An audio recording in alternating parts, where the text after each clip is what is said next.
Mr. Chairman, and thank you, Mr. Clarke, for your testimony today.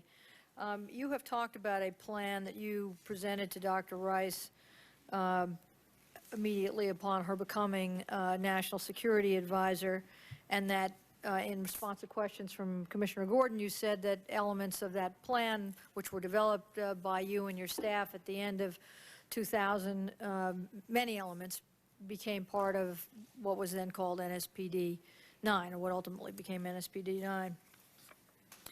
When Dr. Rice writes in the Washington Post, no al-Qaeda plan was turned over to the new administration, is that true? No, I think what is true is what your staff found by going through the documents and what your staff briefing says, which is that early in the administration, within days of the Bush administration coming into office, that we gave them two documents. One, and in fact I briefed Dr. Rice on this even before they came into office.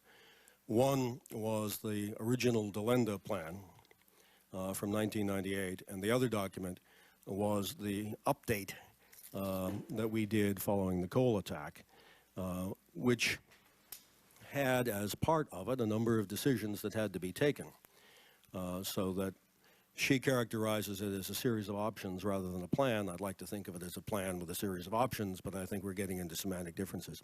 Well, thank you. I'd like to turn to NSPD 9, the document that was wending its way through the process up until September 4th. The document is classified, so I can only speak of it in generalities, but as I understand it, it had 3 stages which were to take place over, according to Steve Hadley, the Deputy National Security Advisor, over a period of 3 years. The first stage was we would warn the Taliban.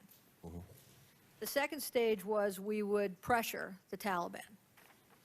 And the third stage was that we would look for ways to oust the Taliban based upon individuals on the ground other than ourselves, at the same time making military contingency plans. Is that correct?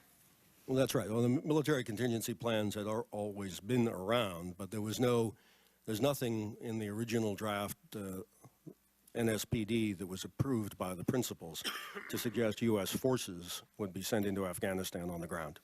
And the covert, in addition to that, Director Tenet was asked to draft anew some additional covert action authorities. Is that right? That's right, in part because Mr. Hadley found the existing 6 memorandums of covert action authority to be Talmudic. It's actually, I think, Mr. Hadley who gets credit for that word. But it wasn't really meant to expand them significantly other than providing aid, direct aid to Afghan factions. Now, you have just described then the skeleton, if you will, of what was approved by the administration as of September 4th, and we know that no further action was taken before September 11th.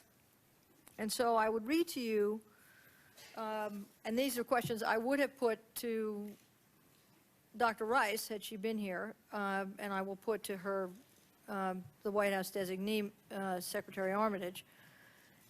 She says, our strategy, she says, which was expected to take years, marshaled all elements of national power to take down the network, not just respond to individual attacks with law enforcement measures.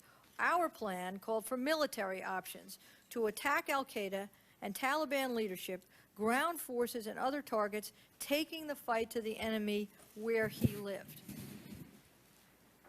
Is that an accurate statement in your view? No, it's not.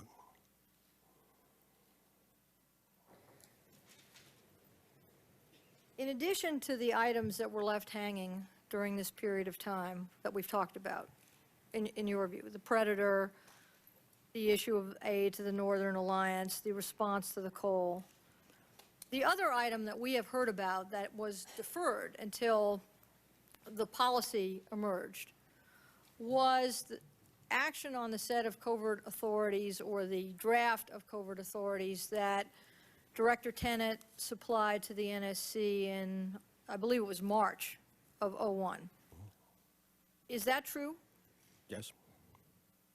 And no action was taken on those until after 9/11, is that correct? That's correct. After the millennium, you were asked by Sandy Berger, and he testified about it this morning, to do an after-action report. And he described how there were 29 recommendations and a huge supplemental, et cetera. Oh, thank you. The report doesn't address some of the systemic issues. And you, above maybe anybody else, saw the systemic problems. I mean, you have described yourself the problems with the FBI, the wall between the FBI and the CIA. We've heard about the disconnect between the State Department watch list and the FAA no-fly list. We've heard about really the inadequacy of our visa program and the consular effort. So my question for you is this. You had a great shot after the millennium to take a whack at these problems, which you no doubt must have seen, or maybe I'll give you the benefit of the doubt, perhaps there's some you hadn't seen. Why was the after-action report post-millennium as modest as it was? Why didn't it address these fissures and these gaps in the system? Well, it made 28 or 29 recommendations. Had all of those recommendations been easy to do, they would have been implemented before or after the after-action report. Many of the 28 or 29 recommendations were implemented, but some of them weren't, because we went pretty far in the art of the practical, the art of the possible with those recommendations. And that's probably why some of them never got done, and some of them still haven't been done. I've learned over time that if you go for the perfect solution, the best solution, you don't get very far in actually achieving things. You can write nice reports if you're at the Brookings Commission or something, but if you want to get something done in the real world, you do what is doable and you try to do a little bit more, but you don't shoot for the moon. And I think some of the systemic things that are obvious to you, and I know they are, were more practical after 9/11 than they were after the millennium. Remember, in the millennium, we succeeded in stopping the attacks. That was good news, but it was not good news for those of us who also wanted to put pressure on the Congress and pressure on OMB and other places, because we were not able to point to, and I hate to say this, body bags. You know, unfortunately, this country takes body bags. It requires body bags sometimes to make really tough decisions about money and about governmental arrangements.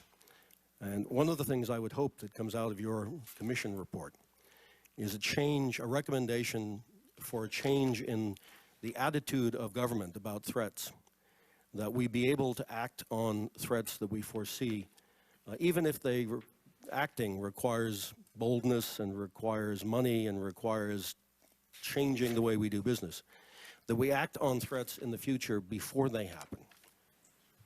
The problem is that when you make that recommendation before they happen, when you recommend an air defense system for Washington before there's been a 9/11, people tend to think you're nuts.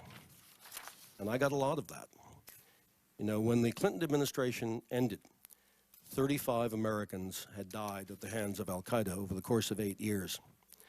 And a lot of people said, behind my back and some of them to my face, why are you so obsessed with this organization?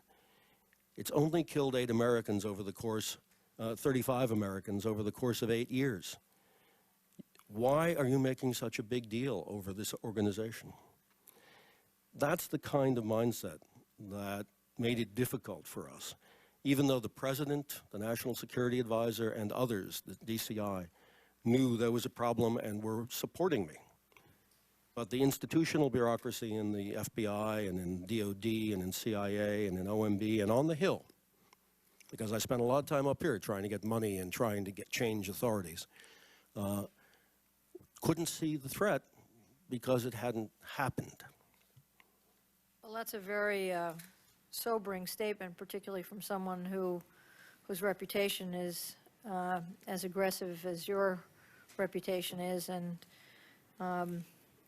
it makes me think that individuals who are less of a pile driver, to use Sandy Berger's words,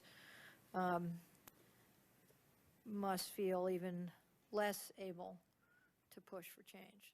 Thank you.